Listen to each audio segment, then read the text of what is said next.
One. That's good.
Yes, yes. Everything all right?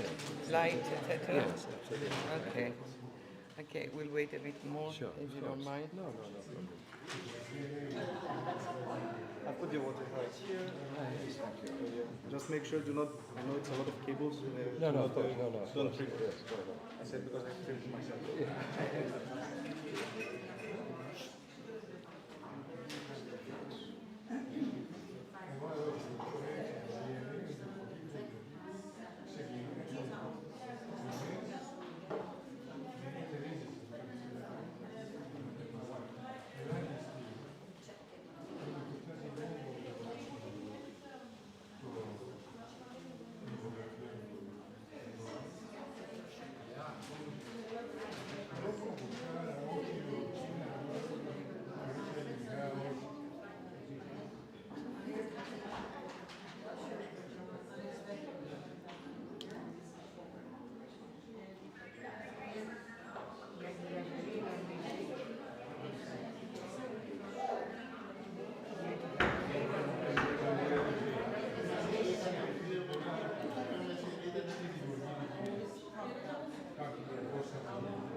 Good evening, ladies and gentlemen, dear friends.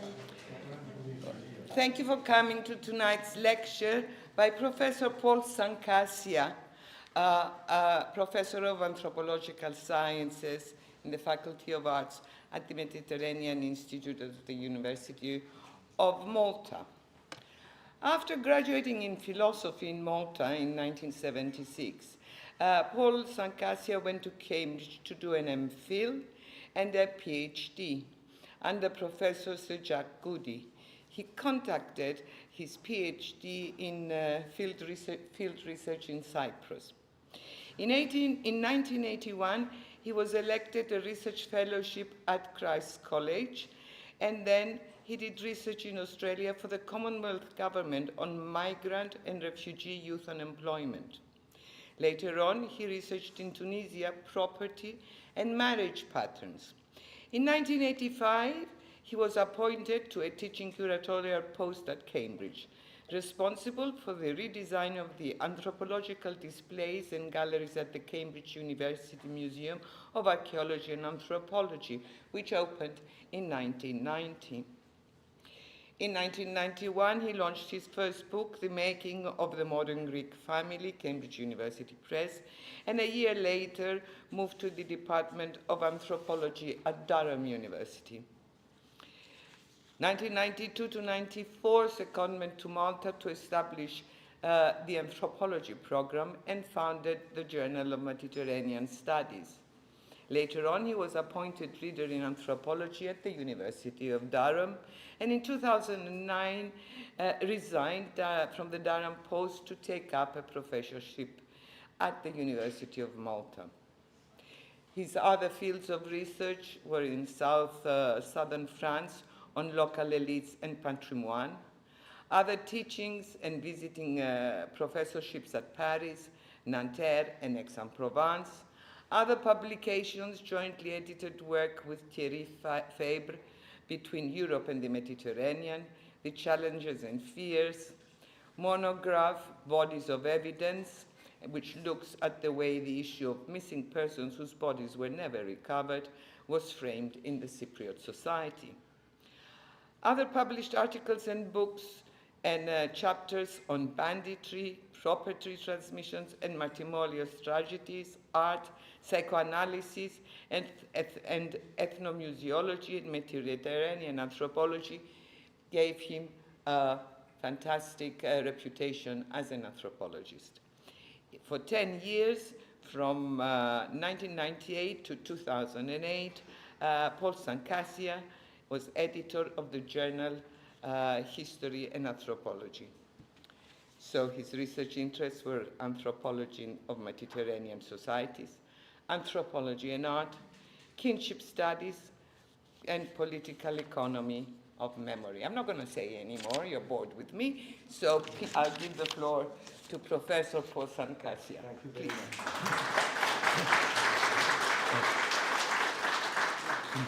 Thank you very much. Can you hear me?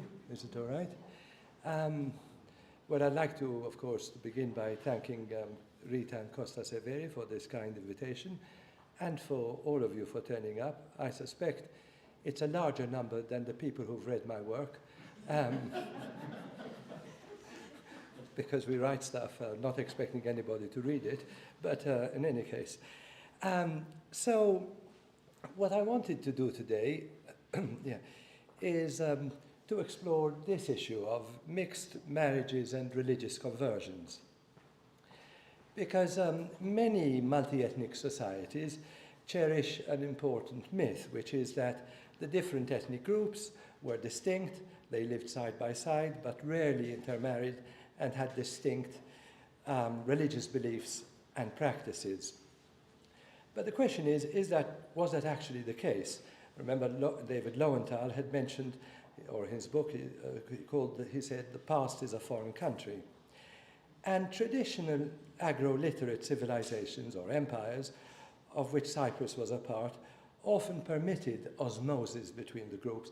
And I think, if one takes the Mediterranean, there are two models of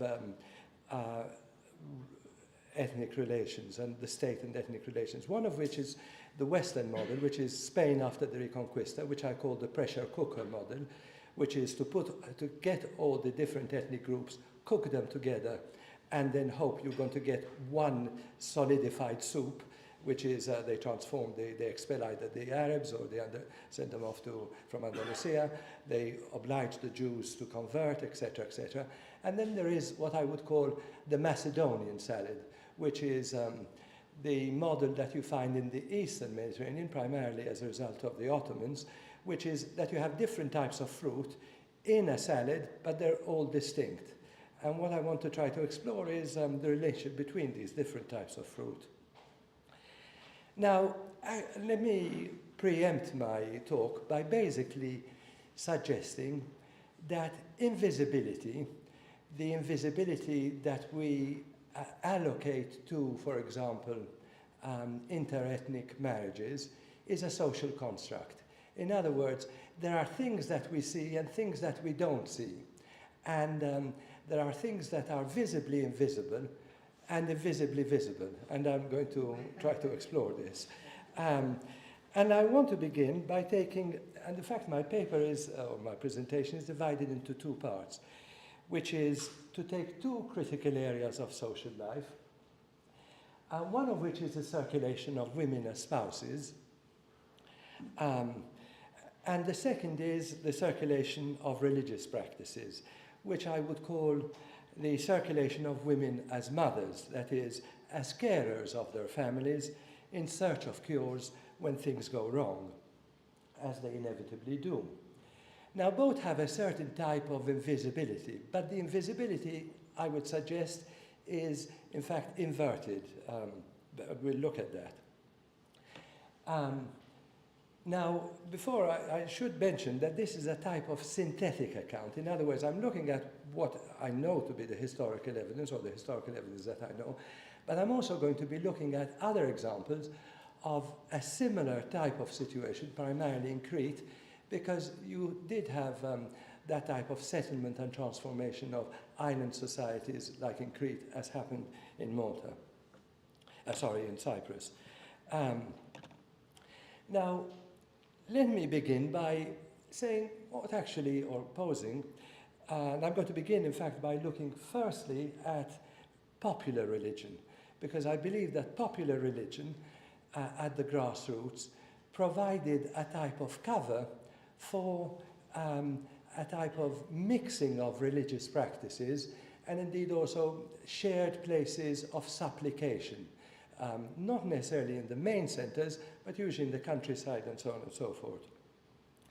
Now, if one were to ask oneself what distinguishes a Christian from a Muslim, particularly in the countryside where most people live in the past, of course they had different legal statuses in terms of taxation, in terms of court cases, in terms of liability to military services. And at the quotidian, at the ordinary level, we could mention religious practices, arrangement of bodily and facial hair, particularly for men, food customs or taboos, etc., etc. And of course, religion too. That is, the Muslim men go to the mosque, Christian women frequent the church, etc., etc. But all this was rather contingent, and in the sense that it was dependent upon the context and who was doing the observing.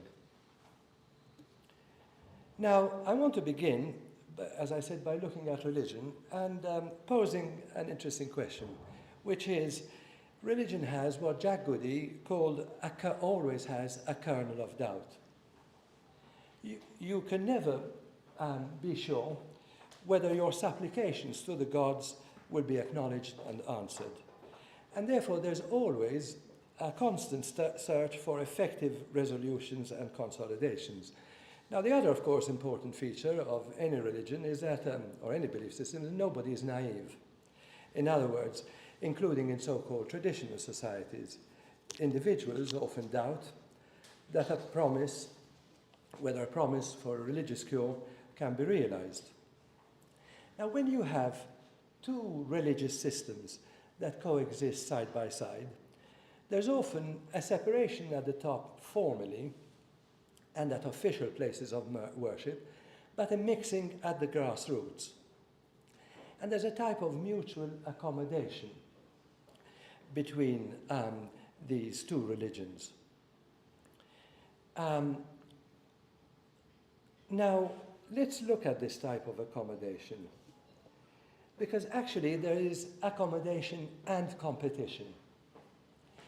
If you think about a popular religion, each group retains a belief in its own sacra, but countenances alternatives in extremis.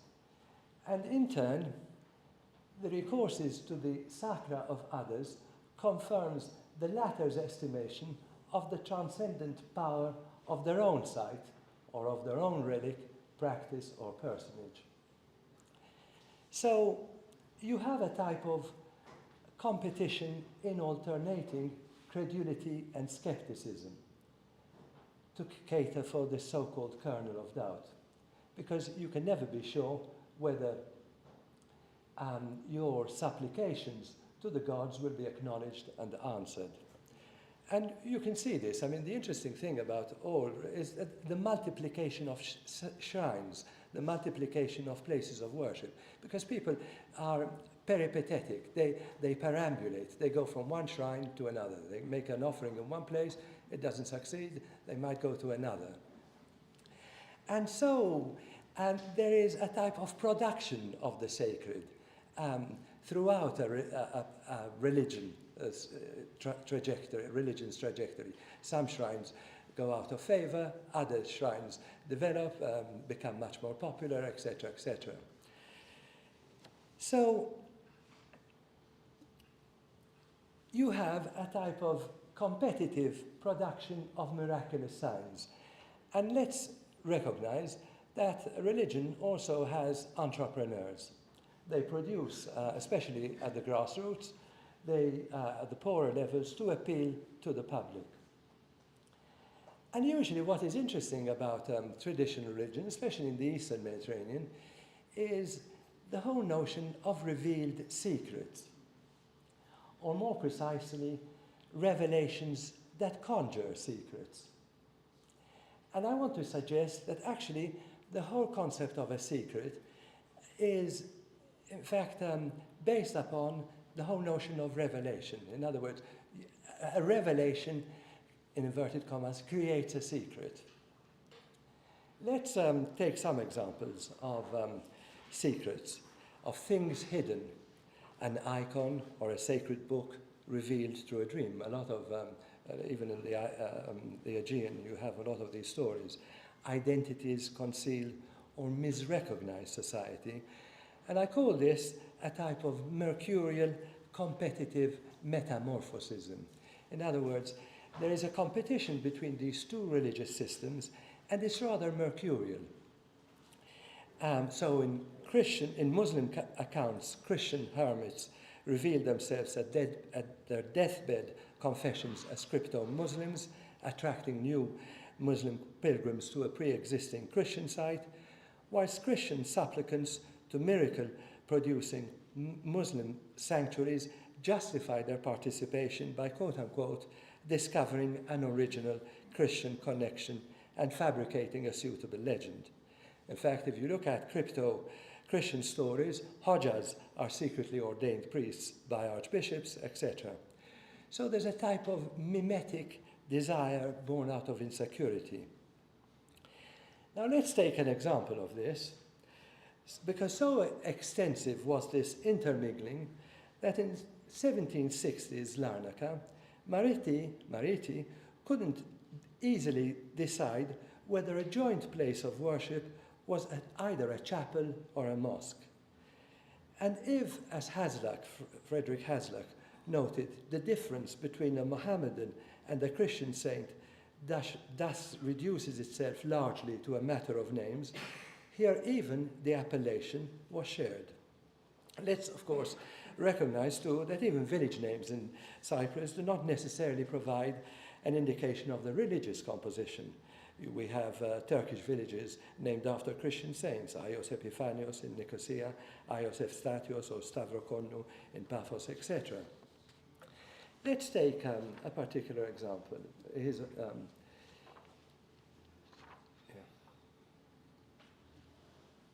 Yes. Let's take his example over here. And he says, in the early years of the 18th century, a dervish of a speculative turn discovered and dug out a commonplace Muslim tomb and thought it might be a profitable business to inspire the shepherds who fed their flocks thereabouts with a veneration to the place. Old Cypriot Christians assert that it was he who, in furtherance of this project, circulated the stories of miracles performed at the tomb.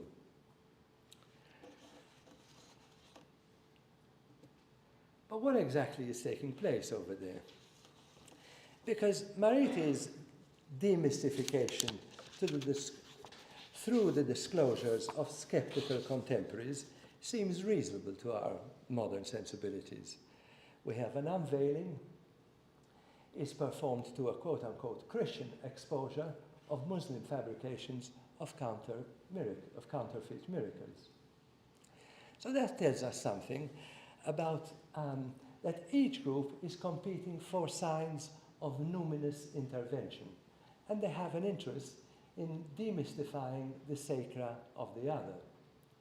However, there's something odd about this, because the revelation or the unmasking is performed by Orthodox Christians and recorded to us by a Catholic, who himself likely had his own doubts about Orthodox miracles. So you can see this type of tumbling in this. It's almost like a washing machine, you know, things are or tumble dryer, things are passing through.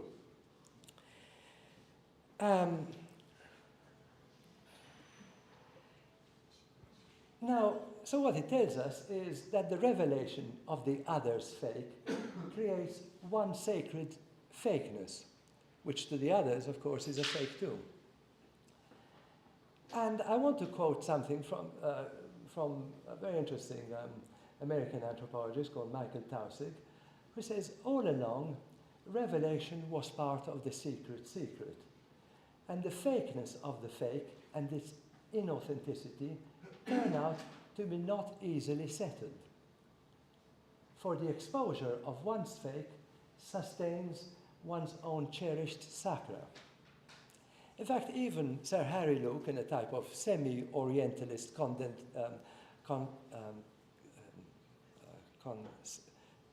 condensation or constant, noticed that despite a repugnance amongst the different groups towards the formal tenets of each other's beliefs, he says they took not unkindly to each other's superstitions. Indeed, what's interesting is that they tolerated, and indeed exposed each other's beliefs as superstitions, whilst holding fast to their own sacra and beliefs. So superstition sustains, in inverted commas of course, skepticism sustains credulity. It's not its nemesis, it's not its denial.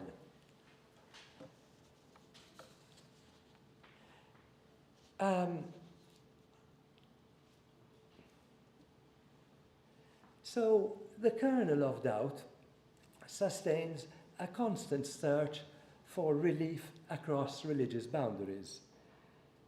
And they provided loci for individuals to resolve issues when their traditional religious avenues failed or disappointed. And indeed I want to give a quote, which is a type of example of a utilitarian version of Pascal's wager. As you remember, Blaise Pascal, who was of course a mathematician, came up with a mathematical interpretation of why one should believe in God. He said, we don't quite know whether God exists, but I mean, at least taking the question of probability, I'd better believe in God, because if when I die I meet him, then, and I wouldn't have led a good life, then I'm going to be in deep trouble. So I might as well believe in God basically for chance. And so this is another example of a utilitarian version of Pascal's wager, which is Busbecq. He says this of baptisms by Muslims. They were persuaded that the ceremony contained some good in itself, and they were sure that it had not been arbitrarily introduced. Or indeed, Dawkins, he noticed that when a Christian woman has a sick child to be cured, she's not likely to be particularly particular about theology.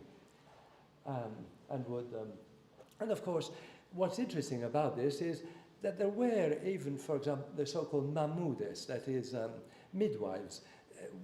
These are the type of things that don't really appear very much. I mean, Turkish Cypriot women circulated even amongst Christian women as midwives to help them give birth, which of course was the most traumatic experience or most risky experience. So, and again, probably they gave charms to protect the birth, and it's anxiety.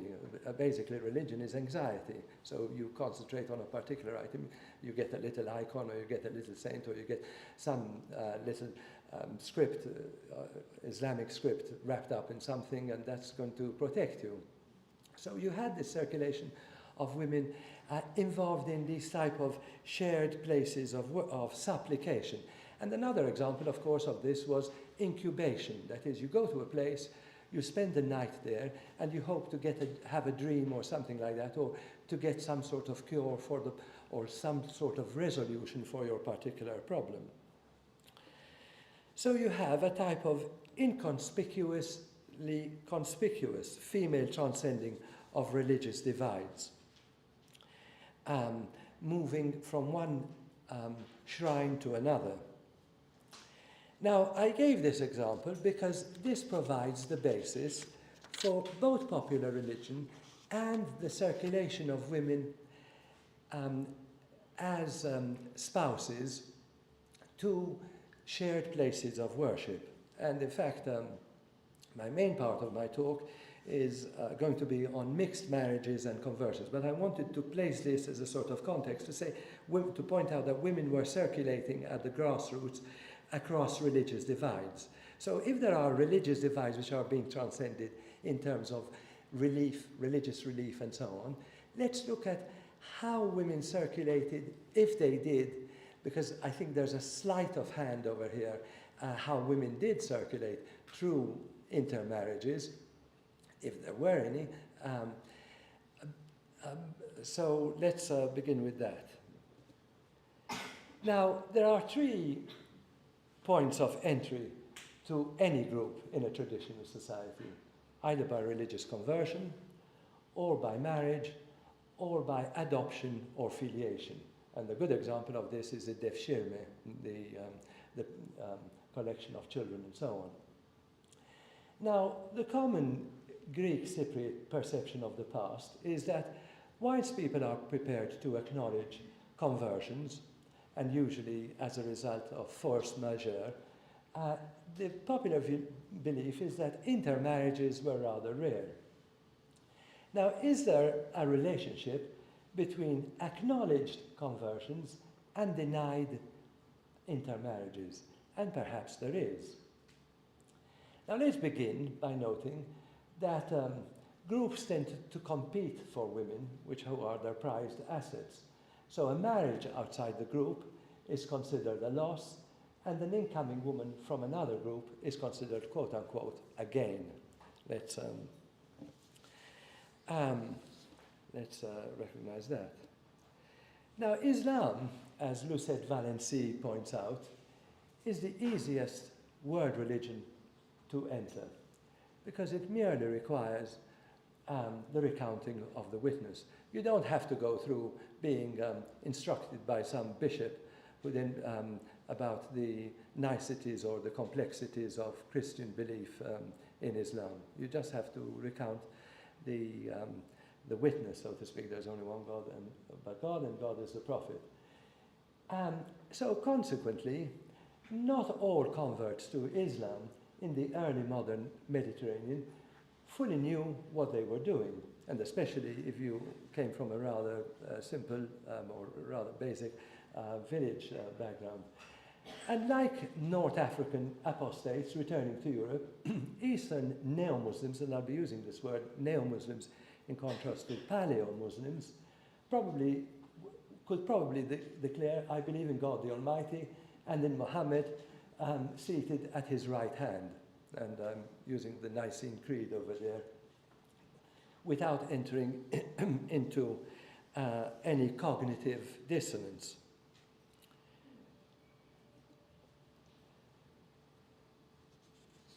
Now, the general principles of conversion in the Ottoman world is something, of course, you are all aware of, that it was a one-way process. It was either Christian or Jewish to Islam, whereas the reverse was not possible. Muslim men could take Christian wives, but not the reverse. However, when conversion of Christian men to Islam was followed, as indeed did occur, both amongst the Christians and amongst the Jews, respectively, by their marriages to Christian women, which was permitted, then the picture becomes rather more complex. In fact, in Cyprus, according to accounts, as later in Crete, following the island's violent capture from Venice in 1571, the major part of large conversions to Islam was between 1780 and 1637, in other words, shortly after. Subsequently, religious conversion was individual, suggesting a type of accommodation between Orthodox Christians and incoming Ottoman Muslims.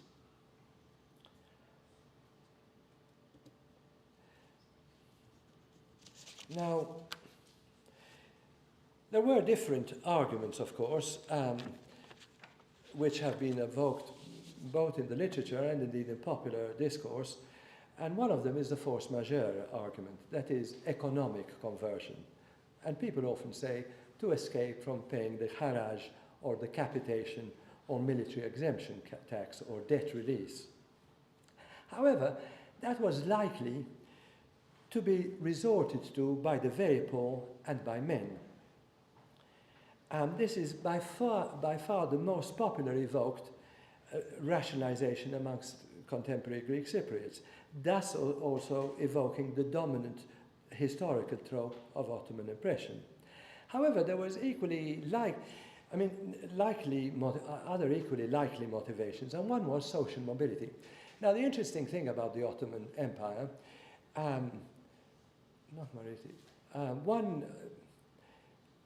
one Venetian observer, Morosini, yes, described the Ottoman Empire as a republic of slaves.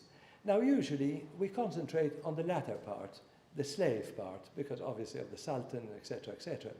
However, we also forget it's a strange system to have a republic. In other words, they're all equal, but they're all slaves. And we usually forget or discard the whole question of a republic, in contrast to Venice, which was a republic of patricians. Of course, it was supposed to be a democracy, but they had stitched it up so much that basically it was just the elite amongst these very complicated system of electing the Doge and so on and so forth.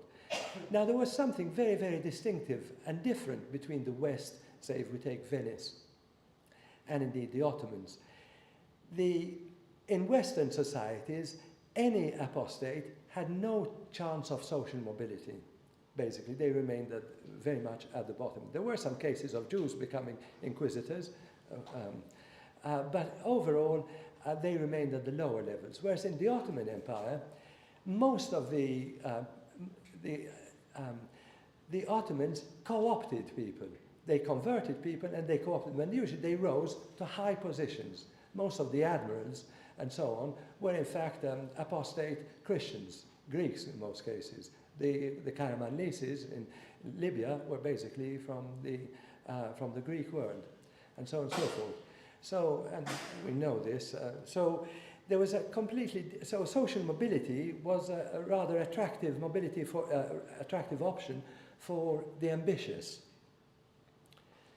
Now, let's look at men and women. Now, men were more inclined to convert than women. This applied both to Christians and to Jews. Now, women were much more loyal to their ancestral faith, where faith equals both religion and loyalty to kin. Now, this will prove to be rather important when you look at mixed and interfaith marriages. And let me give you a quote over here from, if I find it, from Sophocles, because Antigone says something quite interesting too. I might have lost it. In any case, I was going to give you a quote from Antigone, Sophocles, where she talks to Ismene and she says, well, a husband is not really that important. It's my obligations towards my family that are important. Now, the conversions of men usually had a very strong pragmatic element, whereas the conversions of women were very much related to critical hiatuses, in other words, gaps or challenges in the developmental cycle, for example, to escape from arranged marriages, or as divorce strategies in unpromising marriages, or to retain custody over one's offspring as widows. And in fact, conversion was a type of nuclear option for women. In other words, they broke a bond, they broke the links with their natal community, and they joined another one. So it was something which they didn't really take to very easily.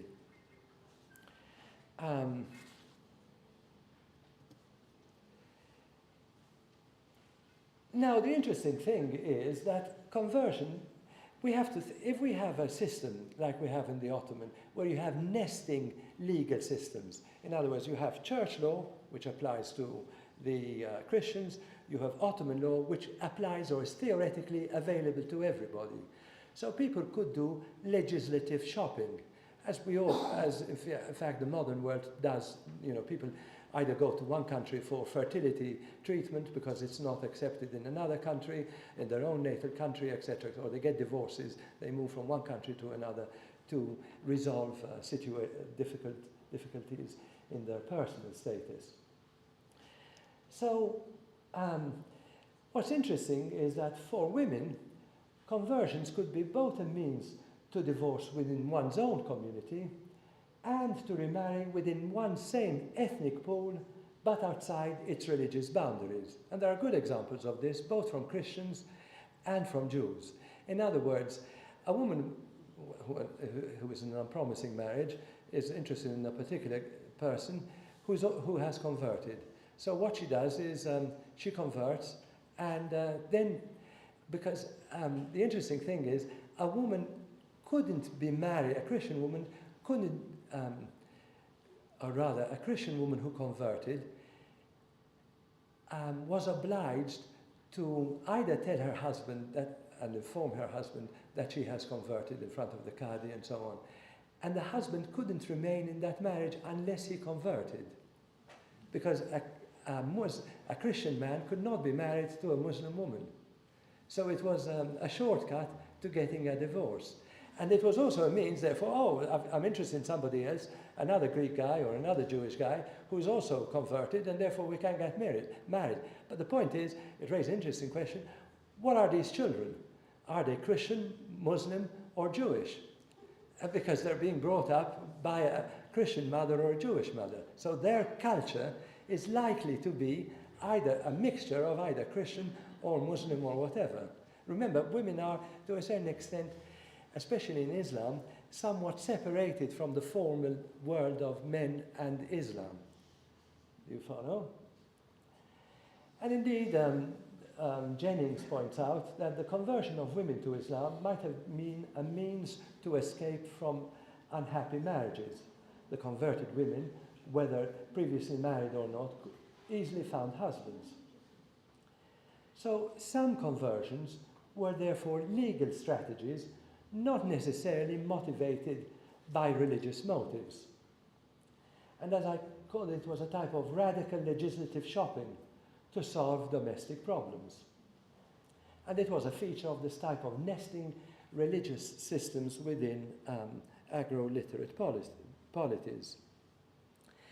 There was another reason also for conversion. If a Christian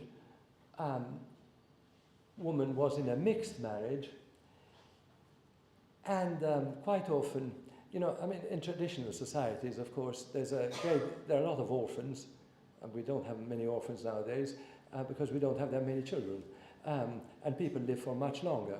But I mean, the orphans was a traditional feature a standard feature of traditional societies. So a Christian woman married to a Muslim man was theoretically obliged to convert, because otherwise his male kin, as Muslims, would take over the custody of the children. And obviously no woman wants to lose custody of her children, so she would convert. But that doesn't necessarily mean it was a type of Pauline illumination, so to speak. So some women converted to retain child custody. Now let's take the inherent ambiguities of mixed marriages. And I'm going to give you another quote by Lucette Valency, who says, or who makes the observation, that proximity of populations brought promiscuity, inevitably of the flesh, but more subtly of the spirit. Now, if we were to take the differences between Islam and Christianity regarding marriage, in Islam, marriage is primarily a contract that made explicit provision for divorce. In Christianity, it's a sacrament that requires, or traditionally required, intrusive investigative forensics to dissolve or separate. Second feature, in Islam, close-kin marriages are possible, but they're prohibited in Christianity, especially in Orthodox Christianity, up to the 7 degrees of consanguinity. And the other interesting feature, which creates an interesting challenge over here, is that in Islam, wife-takers are considered to superior, because they're giving usually a mahar or a indirect dowry to the bride and to the groom. So in effect, in Islam, you're paying to get a wife. In Christianity, by contrast, it's the reverse. People are, or traditionally, were giving a dowry. So you're paying somebody to take your daughter. I mean, if you were to put it crudely, I mean, so wife givers are superior.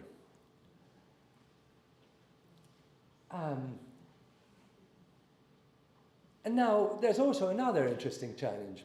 If you take the fertility lottery, because in traditional societies, if a family had a number of girls, quite often they'd continue trying until they had a boy, and then they'd stop. By contrast, if they had a boy, or boys to begin with, they would, generally speaking, have a smaller family. Because, okay, you have some daughters, but that's it. So a family that had a run of daughters tended to be larger than a family that had a run of boys, if you see what I mean. Now let's look at the phases of so-called mixed marriages. Now, the first phase is, and there's always some truth in this, there are some abductions of Christian women, especially when you take a city and so on and so forth. Or indeed as first marriages for Christian women with Paleo-Muslims, old Muslims, often due to historical contingency, fear, uncertainty, demographic imbalances, etc. For example, in 1660s Crete, towards the end of the lengthy invasion campaign, some 27% of all recorded marriages were between Paleo-Muslims and Christian brides in Nova Candia. But there's a second phase, which is as reclassified Christian marriages, where the husband, but not the wife, converted to Islam during the marriage. Now that becomes, by its very nature, a mixed marriage.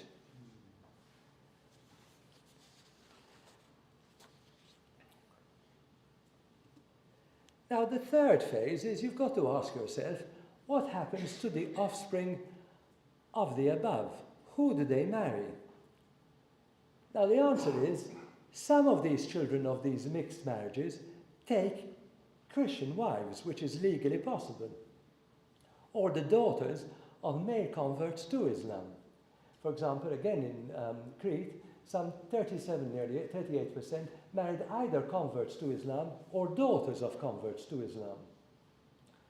Now,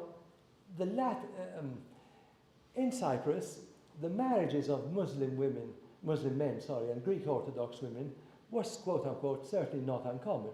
That was the verdict, according to Jennings, of several Western visitors to Cyprus, and it is evident from the judicial records as well. So the end result is a tendency of some descendants of converts to Islam, that is neo-Muslims, to practice a type of neo-endogamy, and or complementing this also by drawing wives from their Christian co-villagers across time. Now, there's another question over here, because people often say, well, bride theft, okay? Now, it's also possible, of course, that endogamy might have been the result of bride theft.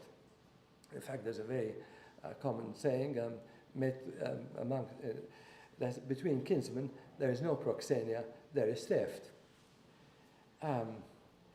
Now, it's not to discount this, but it may be too individualistic to explain a much wider phenomenon.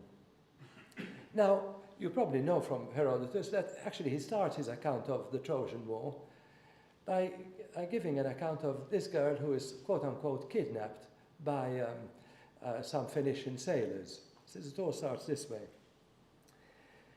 But actually, from one point of view, it might be bride theft from the perspective of the girl's family, but from the perspective of the girl, it might be elopement. You can't prevent a girl, if she's interested in a guy, to not to run off. She will do so. So there's Herodotus is already pointing out, and in fact, there are two sides of the same coin: bride theft and elopement. One side of the coin is used to pay or to rationalize it within the community that has lost a girl. The other side, elopement, is used as a rationalization amongst the receiving group, so to speak. But there might have also been economic reasons, perhaps even to re-amalgamate divided properties. Now, neo-Muslim men, being subject to Islamic marriage laws, could marry their female kin within the church-prohibited degrees as did occur.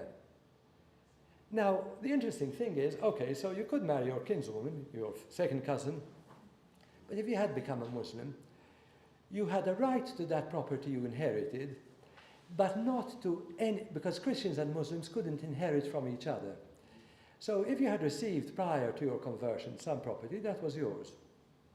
But if you had residual rights in a collective property, undivided property, you had to abdicate those rights. But you could claim that through marriage to a kinswoman who had rights in that property, and she could actually therefore exploit that property, and therefore you could recuperate that property which you might have abandoned or given up or whatever. So there might have been, and indeed, if you had a family which had large numbers of children, and especially daughters, and nunneries weren't particularly popular in the East as they were in the West. I mean, one of the features of nunneries in Western Europe was to create an environment for unmarried daughters. Now, there was also another feature too. Property transfers amongst Greek Cypriots actually did vary. For example, Peter Louisos talks about the men providing the house in the Morphou area. In the Paphos area where I worked, it was the men who provided the house. But certainly there was equal partable inheritance. There was also an interesting phenomenon, which was the so-called trahoma. We don't really know whether it was obtained in Cyprus, but it was a type of money payment which was given to the groom, and it was irretrievable in the case of divorce. By contrast, in Islam, daughters receive, in Sunni Islam, daughters traditionally receive half their brother's share. But they receive an indirect dower, the mahar, from the groom at marriage and at divorce or widowhood. So a marriage of a poor girl to a Muslim, and especially perhaps a kinsman, could provide a solution to reduce prospects unless she joined a nunnery. Now, if you think about it, in ancient Greece, there was the so-called epiclerate. Actually, ancient Greece, it was only Christianity that introduced this type of rules of marrying outside. Because ancient Greece, in Athens, for example, your nearest kinsman for a girl had to marry her if there was no other potential spouse. So it was Christianity that started introducing these laws on marrying outside. Now, there was another solution too, which was so-called temporary marriage. It was a legally recognized marriage. It was either kepin or kiambin, a marriage, which specified a sum of money to be paid by the groom on the termination of the marriage contract. If they could remain together for all their lives. Now, these marriages were officiated by the Qadi and were particularly disturbing to the church because the church saw those as either particularly bigamous or, they just didn't like it, obviously. And especially because they were going to the Qadi too. And indeed, women could do that. I mean, you could go to the Qadi and regulate them. Most ordinary villagers went to the Hodja. But of course, if you wanted to have intimidation through documentation, then you went to the top guy so that you have some papers to show. And the church didn't like this at all. But it's interesting that throughout the Greek world, a lot of women were utilizing this. And indeed, quite often in those areas where they had to, men were leaving and coming and going. So they were a bit uncertain about this. So kepin marriages were popular not just amongst Paleo and Neo-Muslims, but also Christian women marrying Christian men. So this was interesting because instead of actually paying a groom to come into the marriage, you're actually getting payment from the incoming groom, including a provision for divorce or widowhood. So what's interesting is that some Christian women were utilizing Islamic legal instruments to protect themselves. This shouldn't be surprising because individuals adopt different strategies to resolve problems. They shop around for legislative regimes to provide solutions. And indeed, it made me think about passport shopping. They were good at being Cypriot, it seems to me, by saying, well, you can have this legal regime if you wanted to. So the fact is, this is not new. It's been done throughout, from ancient Athens onwards, people manipulating different legal regimes to get the best deal that they can. Now let's look at two examples which have been quoted quite a lot, one of which is by Pocock. He says the Mohammedan men very often marry with the Christian women and keep the fasts with their wives. Many of them are thought to be not adverse to Christianity. Indeed, not adverse to Christianity because some might have been first-generation married Christian men, who had converted to Islam, or their descendants. So the neo-convert husband with a Christian wife was the simplest and socially least disruptive conjugal molecule, straddling both communities. But let's take a later example from Turner. And he says the following. He says, many professed Muslims are in secret Greeks and observe all the numerous fasts of that church. All drink wine freely, and many of them eat pork without scruple in secret, a thing unheard of in Turkey. They frequently marry the Greek women of the island as their religion permits a Turkish man to marry an infidel woman. But there's a problem over here, because on one hand, you might call them secret Greeks, that is Christians. On the other hand, from the perspective perhaps of the Paleo-Muslims, they were just bad Muslims. I mean, it's very difficult to say if somebody is drinking wine. I mean, there are many Muslims who drink wine. There are many Muslims who eat pork. That doesn't make them Christian. It just makes them bad Muslims.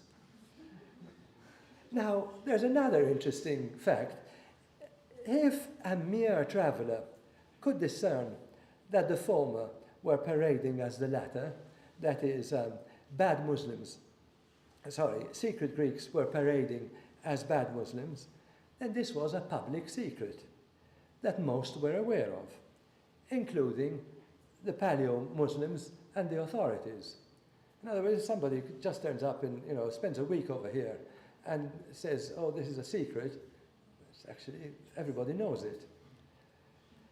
So the public secret is that which is generally known but cannot be articulated. So everyone knows what not to know and what not to say. A social complicity in dissimulation is embedded in a prohibition. Thou shalt profess not to know. So I'm getting back to what I started with, which is invisibility is socially constructed. So they were conspicuously inconspicuous. And this phrase comes from Robert Musil, very interesting Austrian writer, just writes this book. It's a very ironic account of Viennese society just before the First World War. And he's written this book, which he never finished, but it's a great work, called The Man Without Qualities. And he talks about monuments. And he says monuments are conspicuously inconspicuous. In other words, they're there, but they're conspicuous, but we don't really see them. Or, in the case of these marriages, they're visibly invisible, which is what I call them. So something distinctive was taking place where everybody was pretending not to see and expose openly. So, a quote from Walter Benjamin, truth is not a matter of exposure which destroys the secret, but a revelation that does justice to it. So let's try to render justice to this open secret that many had an interest in not highlighting. And it's linked up with the popular contemporary acknowledgement of religious conversion, but a denial of intermarriage. Because what's happening is a type of substitution and a classificatory sleight of hand. Because from the Greek Christian perspective, intermarriage implies a unidirectional loss of women to an anonymized other, a theft with no possibility of receiving brides in return. But where Christian men converted, especially until the 18th century, it wasn't the women who were circulating between groups, but their husbands, actual or potential, because converts have to marry somebody. So for the first few generations, some converted men and their sons took Christian wives or daughters of similar converts, creating a type of indiscernible pool of matrimonial patterns that appeared to other Muslims as eminently normal. It was normal for a Muslim man to be married a Christian woman. Now, if the incoming first-generation brides remained Christian, and let us recall that women generally remained faithful to their parental religion, priests could visit their homes without incurring suspicion. Their daughters, although nominally Muslim, were exposed to their mothers' religious practices, including frequenting religious shrines. And, this type of popular religion from the perspective of the Papades and the Hodjas and so on and so forth, they say this is women's stuff, we don't really care about it, and so on and so forth. I mean, there's this type of sexism, basically, including frequenting shared shrines. And as first-generation Muslims by birth, they could circulate matrimonially by marrying the sons of neo-converts, themselves raised by Christian mothers. Now, you have also to look at why is it that there are so many shared villages, or Greek villages next to Turkish villages. So there's some support for this thesis comes from geographical evidence, the close proximity of many, though not all, Greek and Turkish villages, often with interspaced patchwork properties, or even Greek villages with smaller Turkish neighborhoods. Now, you could also say that there might have been the social necessity of a withdrawal from the village cores as a result of these intermarriages to their peripheries to reduce tensions, to create sanctuaries, and to give an ironic twist to the often repeated claim, per nusa me kala metus turcus sana Delphia. Because brothers they might have been before they became like brothers. So it becomes a metaphor rather than an idiomorphism. So I want to conclude over here. I want to conclude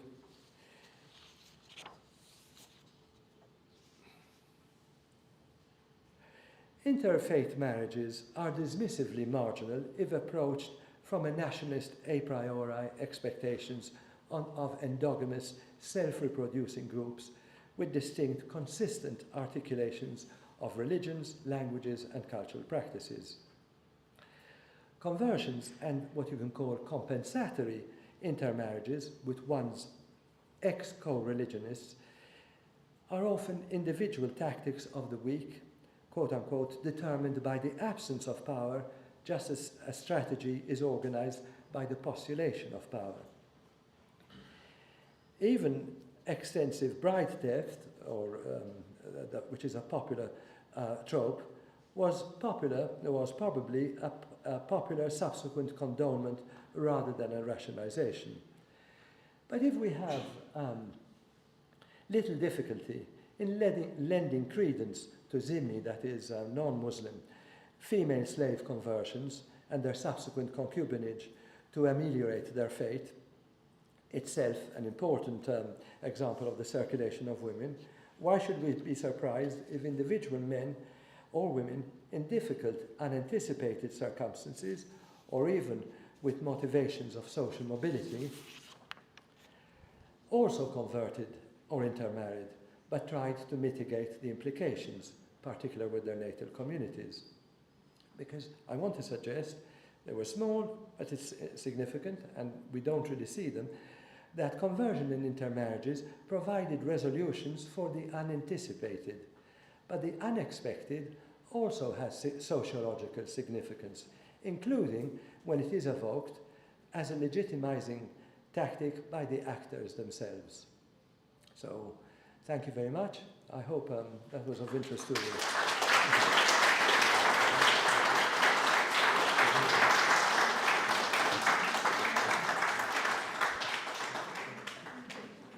Thank you very much. Pleasure. Thank you. Will you take some questions? Yes, of course. Are there any questions? Yes. Remember to talk on the microphone. Yes, of course. Thank you for your talk. It was very interesting. You mentioned that to convert from from Christianity to Islam, there wasn't really much of a set procedure. So have you heard of any accounts where the conversion wasn't accepted by the society? They just dismissed it? Because there isn't really much you can show for it, right? So I'm just wondering, was it always accepted? Well, it depends. For men, of course, it left a visible mark.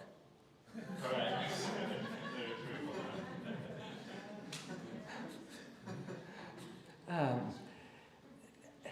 There's an interesting book by a historian called Baer, I can't remember what, B-A-E-R, I can't remember what his first name is, and the title of his book is Honored by Something of Islam, because the interesting thing is, of course, both West and East, and indeed religions, were all competing for converts, because it was basically saying, our religion is the best, etc., etc.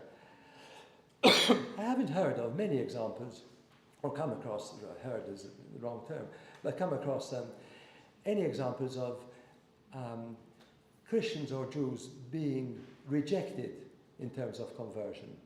But there are a lot of examples, especially in places like Venice and in the West and so on, of people wanting to convert and being rejected. These were, quite often we think of the East and the West as having an impermeable boundary. But in fact, there were a lot of what an American historian called Natalie Rothman called inter-imperial subjects, people moving across boundaries, and indeed saying either somebody saying, I have to become a Turk, or mi faccio turco, I will become, by rejecting their own religion or whatever, and then coming back and getting into a lot of trouble, or somebody being viewed, as I said, you know, the beard was an important feature. So bodily hair was, thank you, bodily hair was, but to answer your question, no, I came across many examples in the West where people were rejected, and there were also inter-imperial, but not so much in Islam, but then there were what we can call inter-imperial irregulars, because there are a lot of people, excuse me, a lot of people crossing boundaries, rowers, ex-slaves, people trying their fortune across the Yugoslav border or wherever, you know, moving from, especially through ships and so on and so forth. So I don't know whether that's answered your question. Yes, it does. Thank you so much.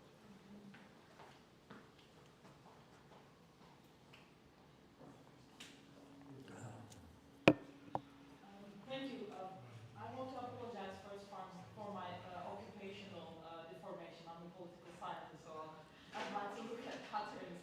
I was wondering if we could see similar patterns in Crete, in the Balkans, whether there are other, you know, political economy contexts that has defined the situation. Yes, I think you're absolutely right. There are political economic considerations. I think there are differences between conversions in the towns and conversions in the countryside. Islam primarily spread from one town to another and then percolated through the countryside. But there were vehicles for the spread. So that's why a lot of Islamic towns, or towns had substantial Islamic populations. But there were vehicles for the spread of Islam, which tended to appeal at the grassroots to ordinary people, both Christian and Muslim. One of them was Bektashism, which was associated also with the Janissaries. I mentioned the Janissaries because actually the Janissaries was a big mafia, especially after it was, and that's why eventually the Sultan got rid of them, because, and a lot of them, a lot of Janissaries, I mean Christians became, the Janissaries started off as the stranger as a profession. I mean, basically they wanted to get a whole group of individuals who were just associated either with the regime and whose loyalty was to the regime, to the Sultan or whatever. So they were the Kud, the slaves, or the son. They were actually supposedly the type of sons of the Sultan. And they were used not just for military expeditions, but also the brightest kids would become administrators and so on and so forth. So where state power was rather weak, there was also much more of this type of mixture. And in fact, I mean, Michel, who has the only account of the so-called Lino Vambaki, says sometimes, you know, that dispatch an itinerant Hodja to prop up these Muslims and, you know, to prevent them from becoming too Christian. So, of course, there was. Central control was absolutely, the degree of state power was absolutely essential to this type of lack of imposition of, I mean, but remember, the fact is, Christianity and Islam are actually inverts of each other, which is Islam emphasizes the book. So any villager who doesn't read or write is an imperfect Muslim, right? In Christianity, by contrast, there's a whole emphasis on audiovisual aids to the divine. In other words, icons, etc., etc. So, at the grassroots, popular Christianity mixes or merges with popular Islam, because, you know, what is all this book? I mean, most people couldn't read the Quran or whatever, and at most they'd send the boys to, you know, learn the madrasa and to write things down or whatever. We have examples of this even from West Africa and throughout the world. So that's why I think there is also this type of popular religion, and therefore the kernel of doubt, and the people moving from one religion to another and discarding it. Oh, well, it's just a superstition, as it was fun to go there, which is what sometimes people would do. Thank you. You said that some women sort of chose to convert because they wanted to get out of a marriage. Yes. And I was wondering whether, I mean, that must have been a very big thing for a woman in those days. You bet, absolutely. Whether it carried a social stigma. I'm sure it did, yes, absolutely, because they were rejected by their native community and their families and so on. It was a betrayal. Because I think it was very difficult for someone just to get out of a marriage to You be bet. isolated from their community. Absolutely, So but it's very, very common then? Or? well, it's not that common. But if you marrying an a member of your own ethnic group who is also converted, there's a whole pool of other people whom you could be integrated with. So it's not a venture into the dark, so to speak, because there's already an existing, pre-existing community of ex-converts who are your own ethnic group. So you're speaking, you know, Hebrew or Christian or Jewish or Greek or whatever. And I wanted to ask whether you're aware of any conversions from Orthodox, Christian Orthodox, from the Maronite community into Greek Orthodox, whether you're aware of that during the same period, during the Ottoman period. Yeah, in fact, there are a lot of examples, including in Albania and in the Balkans, that where there was pressure on one, especially, for example, the Catholics tend to be much more centralized. So when they started pressurizing the Catholics, they shifted to Orthodoxy. In fact, the equivalent of the linovavaki were called larame in Albania, which means dappled, you know, white and black, like a dappled, I don't know, cow or whatever. So there was a lot of that movement, yes. And indeed, apparently, when the sort of crypto-Christians declared themselves in places like Sumeli in the Black Sea, the monastery over there and so on, they were actually miners. And these guys, in order to escape from, well, in any case, these guys then claimed that they were Christians. But for the mainland Greeks, especially in the 1850s, they said, what type of Christians are they?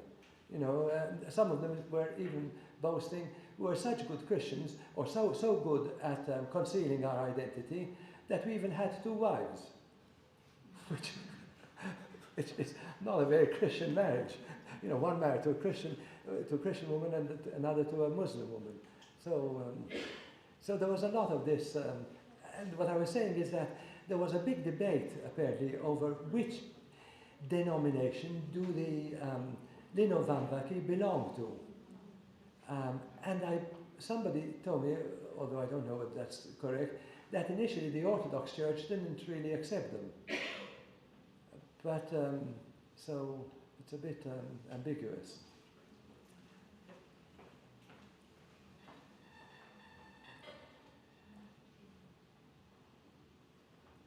In practice, what one declared to be depended on the conditions in the island, in Cyprus. Before the Greek Revolution, around 60% declared to be Muslim. The last census before the Greek Revolution almost 60% declared to be Muslim. In the last census, before the British came to Cyprus, this percentage of Muslims was reduced to almost 40%. Yes. Mm-hmm. So I think this is too theoretical, all this. You're quite right. I mean, You're making people too sophisticated about declaring what they are, Muslim or Christian, according to who will take the children or so on. I think this is too sophisticated. you might be right. I'm not disputing that. I'm attributing them with a certain degree of intellectual calculation, which I think one should always do that. But I think there was another factor too. You're absolutely right. This declaration is, of course, partly for taxation reasons, etc., etc. However, we have to take into account too that as a result of European pressure on the Ottomans, they started making things much easier for Christians. I think they had the Humayun reforms in, I think it was 1856, which allowed Christians to proclaim themselves and not to be taxed, etc., not to be persecuted. So this was also, it seems to me, a function of also geopolitical factors which obliged the Ottoman authorities to be more lenient towards their subject populations, especially Christians and Jews and so on and so forth. So that's what I would also bring that into account. But yes, perhaps they were, I mean, I don't dispute that perhaps it is too theoretical. Perhaps they should have read my paper.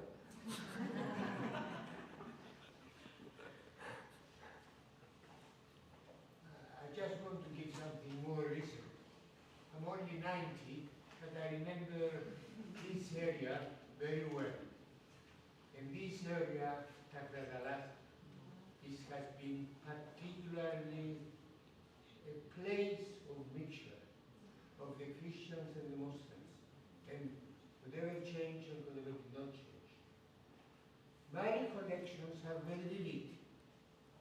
Down the road, 2 streets from here, at Ottoman Square, there was, in my youth, in 1940s, a marriage of a Turkish man to a Greek woman. Down the road, down the Grave Street, by before Foka, another marriage, different order now. And then I remember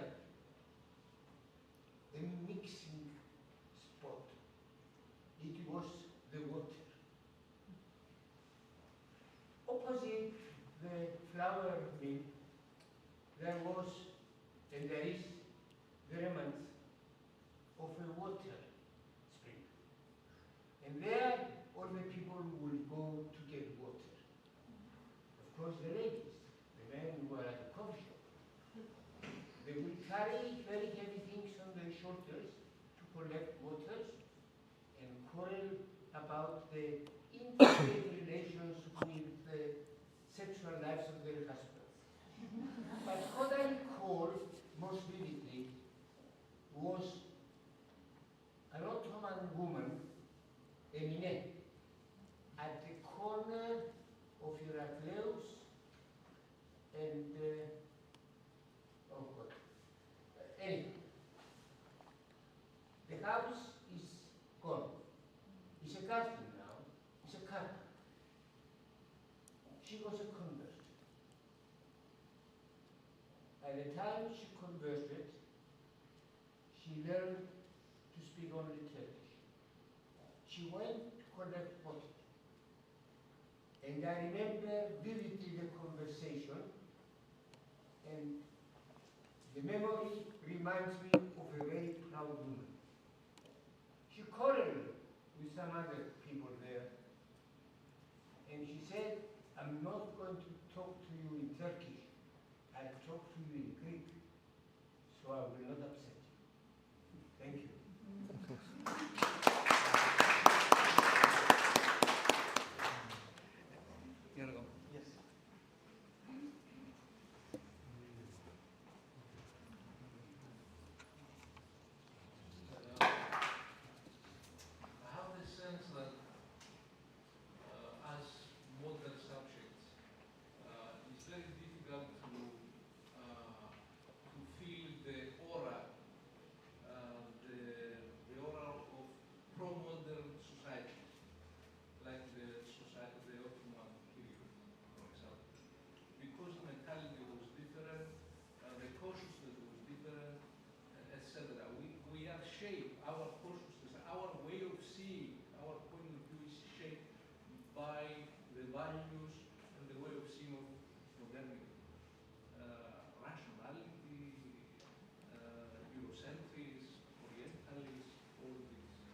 Sorry?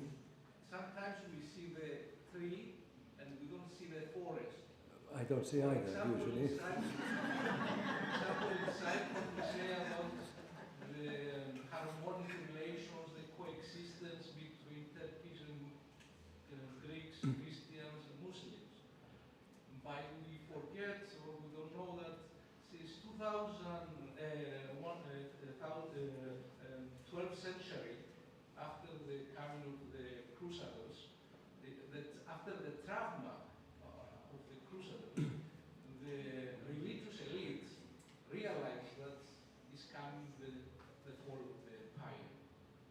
And they realized that the West, the West would be very harsh to them. So they developed a very sophisticated, the religious elite, they developed a very sophisticated diplomacy towards the Ottomans. So they have there is a very rich cultural exchanges, theological dialogue, for example, and in this dialogue, if you read the paper, you see that Christian theologians like John Italos, Ioannis Italos, they argue that Orthodox Christianity is closer to Islam than to the Catholic religion.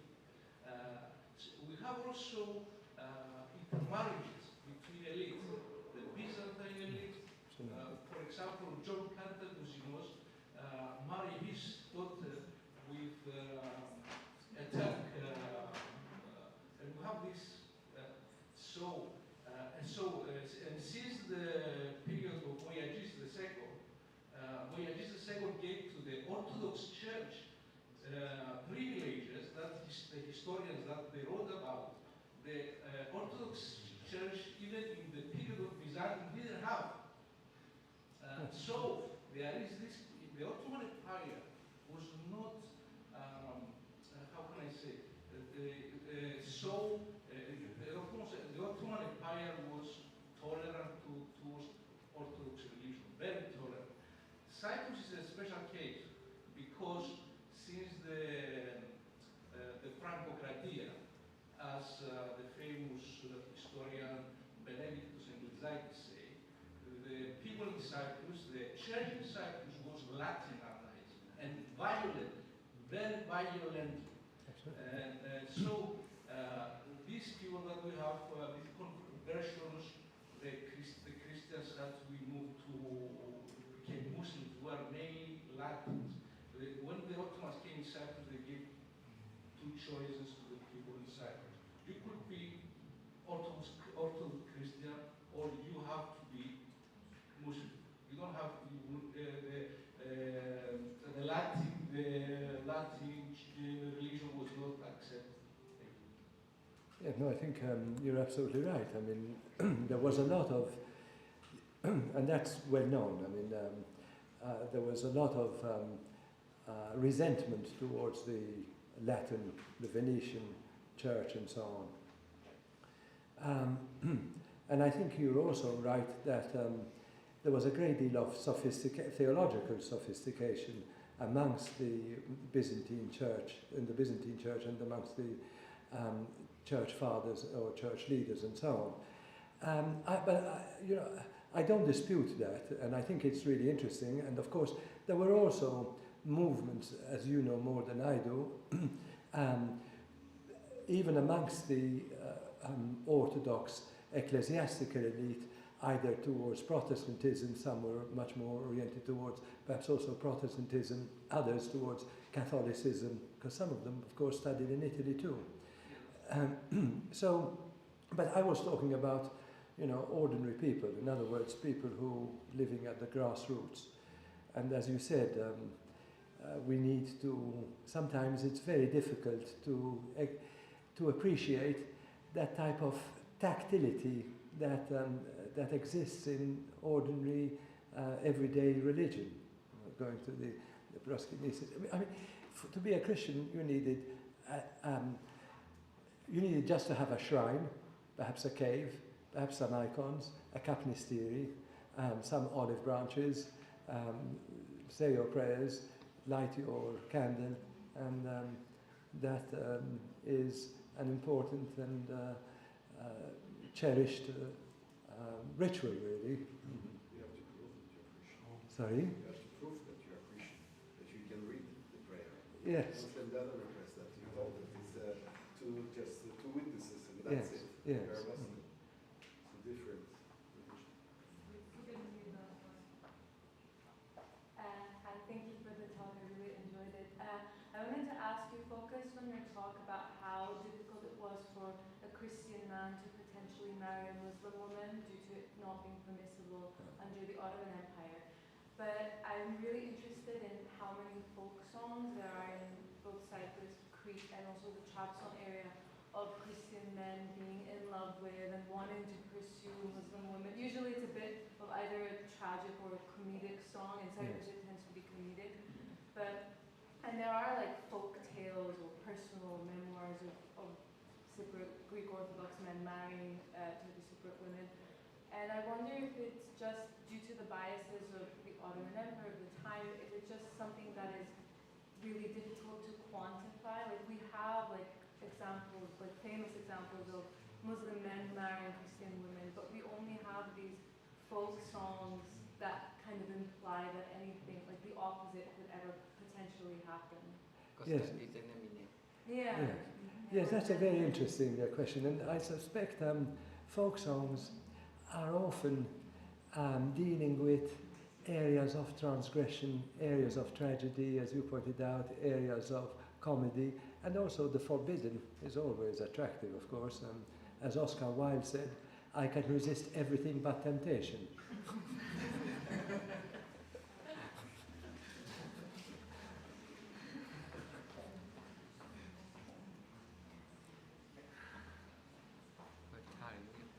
That's okay. Thank you very much for the very interesting presentation. I would like to know how much do we know about people who reconverted, like converted back to the religion? Do we know, do we have any data on that? And the second question, when we look at all that, what you just presented, how did we end up in the mess that we are today?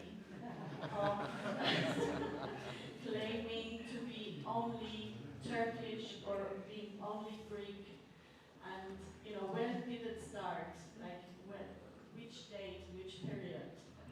I'll give you the precise date.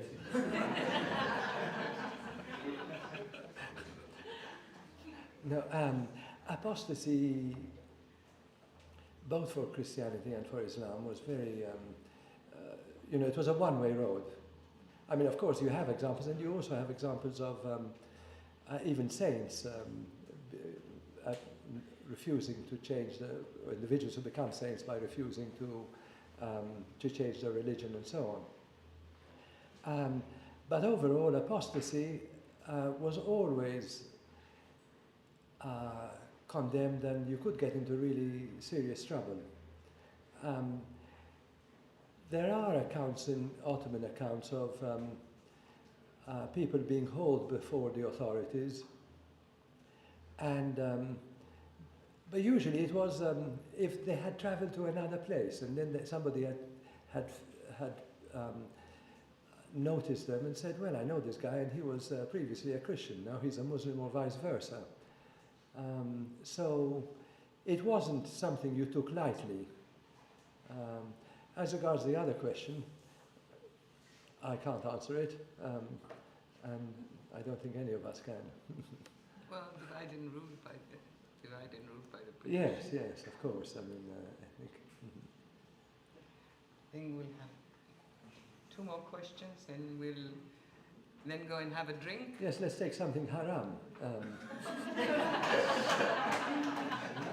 you for a wonderful lecture. I just wanted to ask a very short question.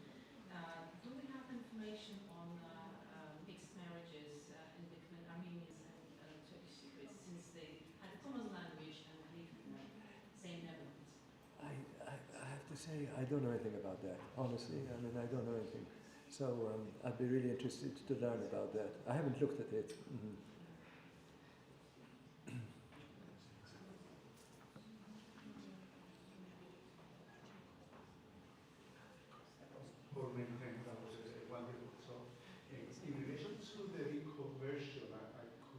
say that a lot of things changed after the Tanzimat. Exactly. So reconversion was possible in the mid-19th century onwards. And that's why the historical context, I think, is indeed very important in order to contextualize some of the things that, that you were saying. In relation to the second question about when people started and the precise date, and I'm not going to give a precise date, but a lot of things changed in Cyprus when the British arrived. When the British arrived. Yeah, of course, so absolutely. 1878 was very important, and then the first census was also very important, because the question was asked, the first census, we had censuses before that people had to, usually men had, only men, had to declare their religion. 1881. And of course, in many ways, it was taxation of military service which determined that. When the British came, it was very interesting because it started with religion. The first census started with religious identification, and of course, you were only given one option. You could not give two options. So a lot of the Novambaki, actually the introduction of the census, the 1881. I think there is a whole section on the Novambaki and Durugina, and saying that most of them actually opted in that area to become, in the Durugina area, of course, remain Muslims, in other areas became Christians. And that's very interesting because in the beginning, the question that was asked in the census had to do with the religious identification. The censuses in the beginning of the 20th century was ethno-religious. Yes, exactly. And just before independence, it was just ethnic identification. So from Christians, Muslims, that became Greek Orthodox and Muslim Turks, and then it became Turks and Greeks. And yes, that's exactly. very interesting in terms of the solidification of identity. Yes, exactly. And the transformation from religions to ethno-religions to... Absolutely. Absolutely. I agree with you 100%. Well, thank you very, very much.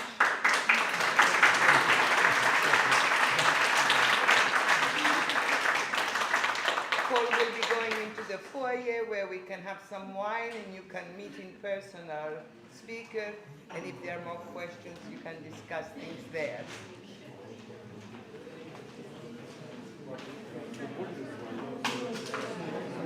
Thank you so much. It was amazing.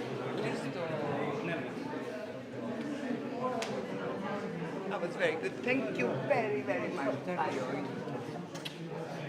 Let's do it again.